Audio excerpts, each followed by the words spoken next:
छत्तीसगढ़िया लोगों को बड़ी तकलीफ हो रही है, बड़ा ही दर्द हो रहा है। यार रमन सिंह ने सबको मोबाइल बांटी थी, सब लोग मोबाइल चलाना सीख गए। कोई काम है नहीं, दिन भर खेत में यहाँ वहां बैठे हो, मोबाइल चला रहे हो, चावल फोकट में मिल रहा है, सब्जी बारी में बो रहे हो। आपके अमित बघेल जी बोलते हैं सिंधी लोग पूरा 2 नंबर का काम करते हैं, दारू बेचते हैं, ये करते हैं वो करते हैं। तो छत्तीसगढ़िया लोग दारू पीते हैं और देश को बर्बाद करते हैं। अगर तुम लोग दारू पियोगे ही नहीं तो हम बेचेंगे कहां से? कोई नहीं है ये छत्तीसगढ़, ये एमपी था। एमपी 23 जब मैं पैदा हुआ था, आज मेरी उम्र 47 साल है, 25 साल हुआ है अभी छत्तीसगढ़ राज्य को बने हुए, वो भी वाजपेयी जी की देन से।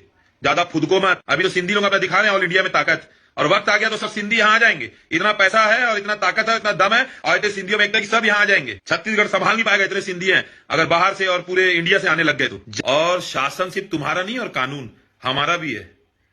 ज्यादा होशियारी नहीं, ज्यादा परदेसियाबाजी नहीं। बता दिया ना, परदेसिया लोग नहीं, हम एमपी के हैं। तुम्हारे छत्तीसगढ़िया लोग आज भी एमपी में हैं। हाँ, तुम्हारे एमपी में, नागपुर में है। जब उनको बोला जाएगा ना परदेसिया, खदेड़ा जाएगा कि वहां भी हमारे सिंधी लोग हमको जानकारी दी है, फिर वहां पर हम जब खिलारेंगे ना तब पता चलेगा। जो भूलना मत, कायदे में रहोगे, फायदे में रहोगे ना। मैं सभी छत्तीसगढ़ के भाइयों से अपील करता हूं कि वे सामने आए और एकता का परिचय दें। नमस्कार दोस्तों, स्वागत है आज की नई वीडियो में। तो दोस्तों, छत्तीसगढ़ में लगातार जातिवाद से लड़ाई चल रहा है। आए दिन छत्तीसगढ़ में बात विवाद देखने मिल रहा है, और कुछ लोग छत्तीसगढ़ राज्य में रहकर, कुछ बाहर के लोग आकर छत्तीसगढ़ के लोगों को धमका रहे हैं।